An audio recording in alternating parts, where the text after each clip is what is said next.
Youtubeurs, youtubeuses, bonjour, bienvenue en fait à mon cabinet parisien, bienvenue aussi sur ma chaîne. Vous pouvez me joindre au 07 70 01 32 65. Vous pouvez aussi, comme vous le voyez là juste en dessous, prendre en fait un rendez-vous en ligne pour des consultations à mon cabinet parisien et Béton-Courtois. Vous pouvez aussi prendre un rendez-vous à distance via Skype. Donc tout ça est sur doctolib.fr. Voilà. J'aimerais vous parler de l'importance de bien garder présent à l'esprit que votre santé a une valeur capitale dans le cadre de l'attaque du MPN. Je voudrais revenir encore une fois à quelqu'un qui va certainement se reconnaître dans cette vidéo pour vous dire que plus vous allez avoir dans cette relation MPN accès à un stress intense, plus le stress va vous empêcher finalement de poursuivre votre construction, de poursuivre aussi le capital santé tel qu'il était avant cette rencontre MPN.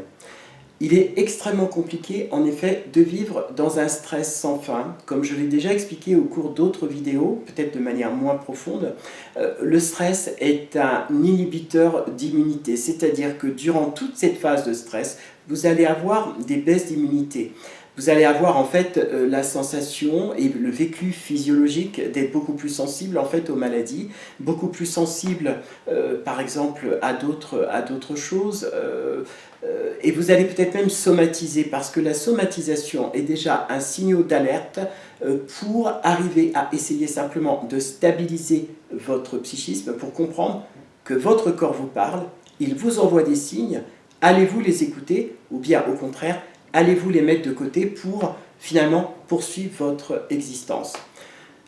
La victime du MPN, très souvent, est soumise à un stress d'une amplitude difficilement envisageable.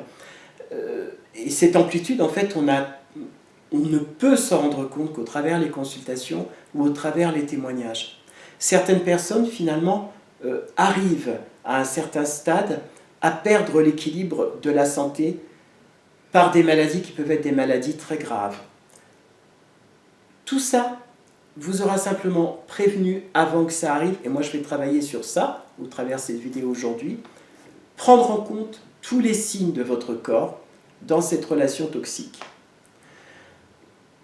On a vu la blessure d'amour, on a vu la destruction d'intégrité, on a vu le sentiment de peur, on a vu la reconstruction possible. Je vais vous donner maintenant un autre moyen d'arriver à reconnaître que vous êtes en situation de stress. Le plus difficile au départ pour définir un stress, c'est d'éviter de s'y accoutumer. C'est-à-dire qu'on va prendre conscience peu à peu que quelque chose ne va pas. Si vous ne vous écoutez pas, votre corps va vous rappeler à l'ordre de différentes façons. Au départ, avec peut-être des nuits plus ou moins agitées. Là aussi, c'est un signe d'alerte pour les victimes et aussi, et ça je tiens à le dire, peut-être le début de leur envie de survie. Arriver à ne pas pouvoir dormir la nuit, comme je l'ai dit, c'est une des symptomatiques des nuits agitées qui va entraîner dans les parties diurnes des fatigues extrêmement importantes, qui va entraîner aussi peut-être progressivement une incapacité à pouvoir gérer ses émotions. Toutes ces choses sont des signes extrêmement importants qui arrivent au moment où votre corps vous dit et clame haut et fort que vous avez atteint une limite. Il va vous donner donc le temps de pouvoir régler cette limite. La deuxième phase, lorsque vous êtes allé trop loin et que vous n'avez pas écouté les signes d'alerte de votre propre corps, à ce moment-là, vous allez tomber dans une exacerbation, excusez-moi, de la maladie. Et la maladie, dans ces cas-là, est une expression de la symptomatique du corps, de l'esprit. Parce que vous n'avez pas écouté votre corps, vous n'avez pas écouté votre esprit, eh bien, vous allez développer une maladie qui va vous faire prendre conscience que la maladie va vous faire évoluer vers quelque chose de nouveau. C'est aussi dans cet état, à ce stade finalement de la manipulation, que vous allez vivre des choses absolument ubuesques, dramatiques, qui sont en rapport direct avec le NPN. Tant que vous allez être en bonne santé, le NPN va profiter de vous, va abuser de vous jusqu'à plus soif. Au moment où vous allez tomber malade, son image va être atteinte par votre maladie. Arrêtez de croire que celui ou celle qui partage votre vie dans le cadre du NPN vous a aimé. Il n'en a strictement, définitivement rien à faire de vous. Néanmoins, si vous devenez malade, vous allez devenir quelque chose d'inintéressant. Quelque chose dont il n'a absolument plus besoin. De surcroît, vous n'allez plus le faire briller comme il a besoin de vouloir briller. Et votre présence, aussi extraordinaire fut-elle, aujourd'hui que vous êtes malade, n'a strictement plus aucun intérêt.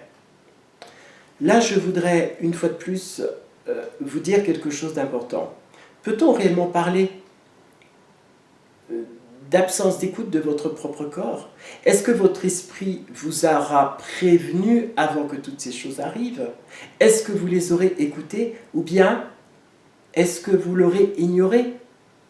Ce qui est, pour moi, complexe en tant que thérapeute, c'est de voir que les victimes, certaines des victimes avec qui je travaille aujourd'hui, que j'estime d'ailleurs être des ex-victimes, eh bien, sont arrivées au stade où la maladie a emboîté le pas sur leur quotidien, rendant encore plus compliqué la reconstruction.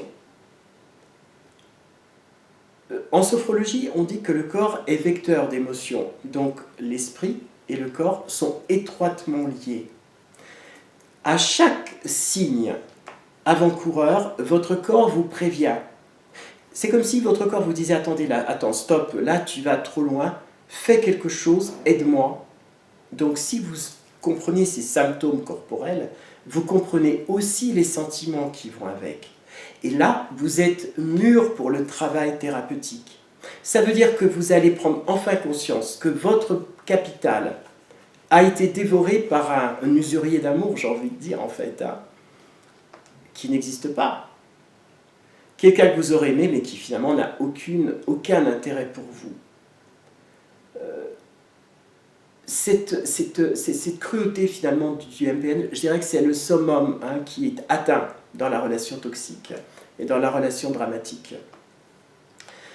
Vous êtes arrivé au stade où vous pouvez encore vous en sortir quand vous sentez que les choses peuvent aller de mal en pis. Après, c'est un double combat. Une fois que vous êtes malade, imaginons que vous tombiez malade. Ne dit-on pas que le corps et l'esprit ont important? Quelqu'un m'a dit récemment quelque chose d'intéressant, à savoir, docteur, occupez-vous de ma maladie, moi je m'occupe de mon moral. Ça, c'est intéressant comme image parce que les deux sont liés, imbriqués. On ne peut pas vivre dans une relation toxique en espérant que cette relation toxique va nous épanouir vers quelque chose de positif et qu'on va rayonner de positif. C'est faux. Vous allez simplement attendre gentiment que celui qui n'a aucun amour pour vous, eh bien, vous laisse finalement dans un coin et puis une fois que la poupée est cassée, il la jette. C'est quelque chose de terrible de ressentir ça, et je peux vous dire par expérience que même si la poupée est cassée après, la poupée rebondit, la poupée se répare, votre corps a cette faculté d'auto-réparation, votre esprit a cette faculté de régénérer tout ce qui fait votre valeur intrinsèque d'amour, de paix, de sérénité, de joie, et vous ne pouvez pas vous imaginer à quel point cet espace dans lequel vous êtes malade est simplement une épreuve pour vous amener à réfléchir et à trouver la solution. Je suis scandalisé, et c'est vrai que je le dis haut et fort, ces individus sont des criminels à part entière. Ce sont des gens qui n'ont aucune valeur, aucun précepte de vie en communauté, de vie amoureuse, et ce sont les plus faibles qui en pâtissent. Mais notre corps, votre corps est fort. Vous pouvez arriver à retrouver toutes vos valeurs simplement en écoutant tous les signes avant-coureurs, comme on est capable d'écouter les volcans, comme on est capable de ressentir les choses au niveau de la Terre. Les animaux, par exemple, savent qu'un tremblement de terre va arriver peu de temps avant. Les éruptions volcaniques, on le sait aussi. Eh bien, prenez soin de vous. Prenez soin de ce que vous êtes intrinsèquement. Merci pour m'avoir écouté. À très bientôt. Ciao, ciao.